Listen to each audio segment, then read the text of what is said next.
Hi friends, welcome back to my channel. இன்னைக்கு இந்த வீடியோவில் பார்த்தீங்கன்னா ஃப்ளை ஸ்டிச் வந்து எப்படி ப்ராக்டிஸ் பண்ணுறது எப்படி கற்றுக்கிறதுன்னு சொல்லி தான் நாங்கள் பார்க்க போகிறோம். அதுக்கு தேவையான மெட்டீரியல் என்னென்னு பார்த்தீங்கன்னா ஜரி எடுத்திருக்கேன், அதுக்கப்புறம் சில்க் த்ரெட் வந்து 2 ஷேடில் எடுத்திருக்கேன். ஸோ வாங்க இந்த ஸ்டிச் வந்து எப்படி பண்ணுறதுன்னு சொல்லி பார்க்கலாம்.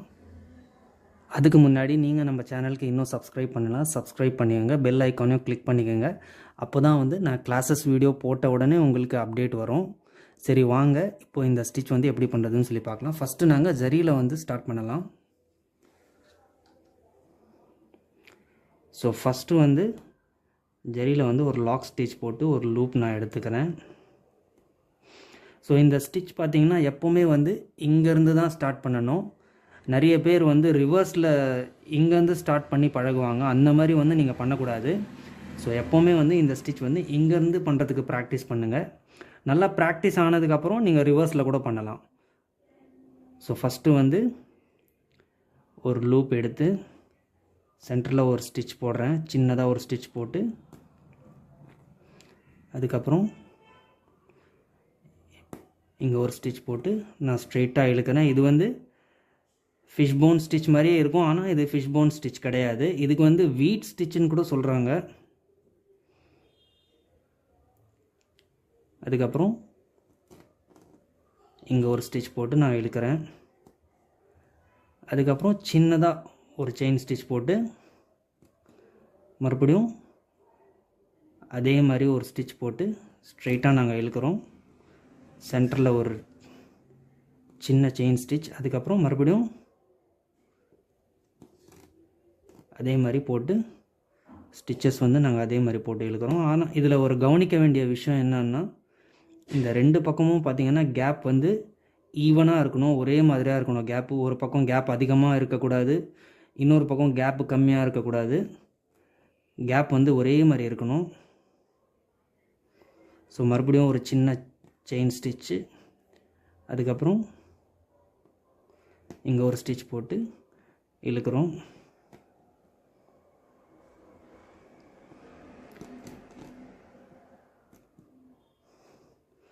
அதுக்கப்புறம் மறுபடியும் ஒரு சின்ன செயின் ஸ்டிச்,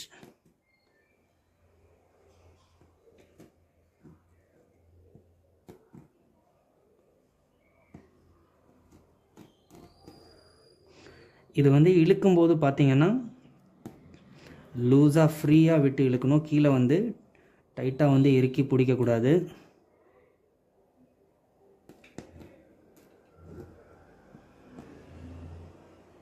ஸோ நீங்கள் லூஸாக விட்டு அந்த ஸ்டிச்சஸ் எடுக்கும்போது பார்த்தீங்கன்னா ஸ்டிச்சஸ் வந்து நல்லா ஃப்ரீயாக வரும்.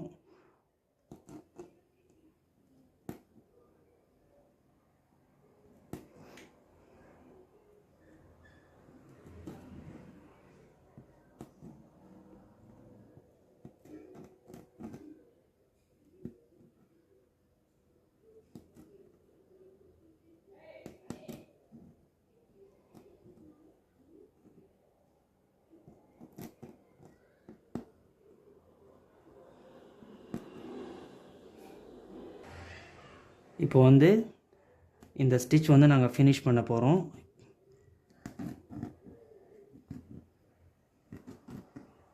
இப்போ ஃபைனலாக பார்த்தீங்கன்னா எண்ட் நாட் போட்டுக்கலாம். இதை வந்து நீங்கள் ஸ்ட்ரெயிட்டாக தான் லைன் போட்டு ப்ராக்டிஸ் பண்ணணும்னு சொல்லி கிடையாது. நீங்கள் நிறைய ஷேப்ஸ் வந்து ட்ராயிங் பண்ணி நீங்கள் ப்ராக்டிஸ் பண்ணலாம் தாராளமாக. அப்போ தான் வந்து உங்களுக்கு நிறைய ஐடியாஸ் கிடைக்கும். நான் உங்களுக்கு வந்து எப்படி பண்ணணும்னு சொல்லி ப்ராக்டிஸ்க்காக நான் இந்த ஒரு லைன் போட்டு நான் காட்டியிருக்கேன். இது வந்து நீங்கள் நிறைய ஷேப்ஸில் நீங்கள் டிஃப்ரெண்ட்டாக ட்ரை பண்ணுங்கள். இப்போ அடுத்தது பார்த்தீங்கன்னா இதே ஃப்ளை ஸ்டிச் வந்து நாங்கள் வந்து சில்க் த்ரெட்டில் வந்து ப்ராக்டிஸ் பண்ணலாம். ஸோ அதுக்காக பார்த்தீங்கன்னா நான் ப்ளூ கலரில் வந்து சில்க் த்ரெட் எடுத்திருக்கேன். ஸோ இது வந்து நான் டபுள் ஸ்ட்ராங்கில் தான் பண்ண போகிறேன். ஸோ இங்கே பார்த்தீங்கன்னா ஒரு லீஃப் ஷேப் வந்து நான் ட்ராயிங் பண்ணியிருக்கேன். உங்களுக்கு கம்ஃபர்டபுளாக வேறு ஏதாவது ஷேப் இருந்தாலும் நீங்கள் ட்ராயிங் பண்ணிங்க. ஸோ ஃபஸ்ட்டு இங்கே ஒரு லாக் ஸ்டிச் போட்டு நான் ஒரு லூப் எடுத்துக்கிறேன். சேம் அதே ப்ராசஸ் தான்.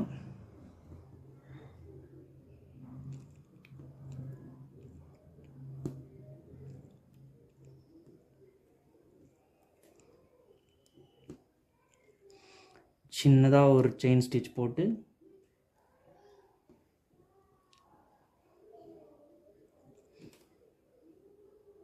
மறுபடியும் இந்த பக்கமும் அதே மாதிரி ஸ்டிச் போட்டு நாங்கள் எடுக்க போகிறோம். சென்டரில் வந்து மறுபடியும் ஒரு சின்ன செயின் ஸ்டிச்,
இப்போ வந்து இந்த ஸ்டிச் வந்து நாங்கள் கம்ப்ளீட் பண்ண போகிறோம்.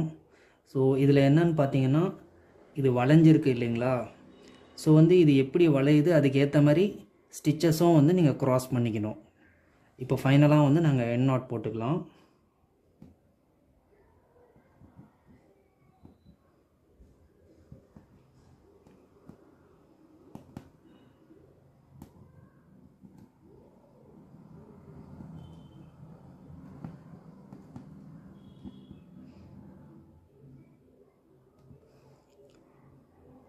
இதெல்லாம் பார்த்தீங்கன்னா நிறைய கஸ்டமர்ஸ் பார்த்தீங்கன்னா த்ரெட் ஒர்க்கு அதிகமாக வேணும்னு கேட்பாங்க, மெட்டீரியல் வந்து விரும்ப மாட்டாங்க. ஸோ அந்த மாதிரி கஸ்டமர்ஸ்க்கெல்லாம் பார்த்தீங்கன்னா இந்த மாதிரி த்ரெட் ஒர்க் நீங்கள் பண்ணி கொடுத்தீங்கன்னா ரொம்பவே லைக் பண்ணுவாங்க. ஸோ வந்து இப்போ அடுத்தது பார்த்தீங்கன்னா இதே ஸ்டிச் வந்து நாங்கள் இன்னொரு கலரில் ப்ராக்டிஸ் பண்ணலாம்.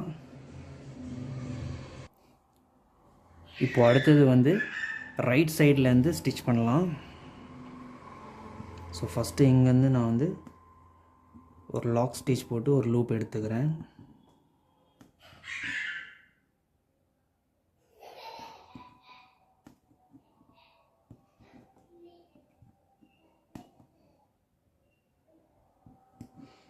சேம் அதே ப்ராசஸ் தான், என்னென்னா டைரெக்ஷன் மட்டும்தான் மாறும். இந்த மாதிரி வந்து டைரெக்ஷன் வந்து மாற்றி மாற்றி வந்து ப்ராக்டிஸ் பண்ணுங்கள். அப்போ தான் வந்து ஒரு ப்ரொஃபஷ்னல் லெவலுக்கு நீங்கள் வந்து கற்றுக்க முடியும். ஒரே டைரெக்ஷனில் ப்ராக்டிஸ் பண்ணிங்கன்னா ஸ்டிச்சஸ் உங்களால் கற்றுக்க முடியும், ஆனால் ரொட்டேட் பண்ணுறதுக்கு கஷ்டமாக இருக்கும்.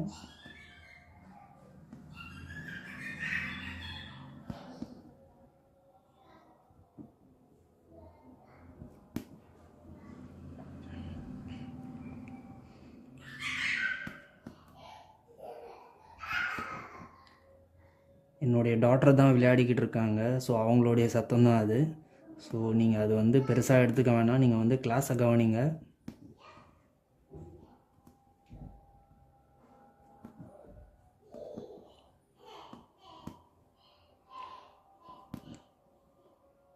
ஸோ அதே மாதிரி தான், அதே ப்ராசஸ் தான்.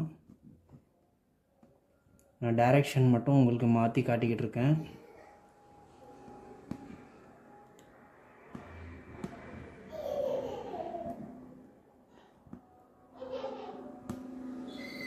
ஸோ இங்கேருந்து ஒரு லூப் எடுத்து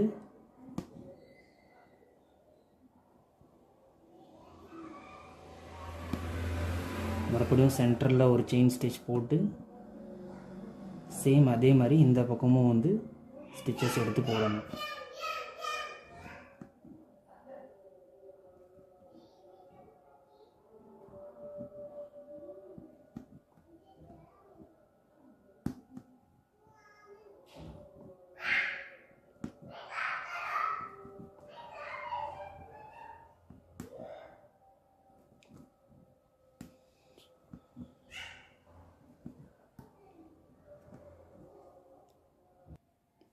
இப்போ பார்த்தீங்கன்னா ஃபைனலாக வந்து எண்ட் நாட் போட்டுக்கலாம்.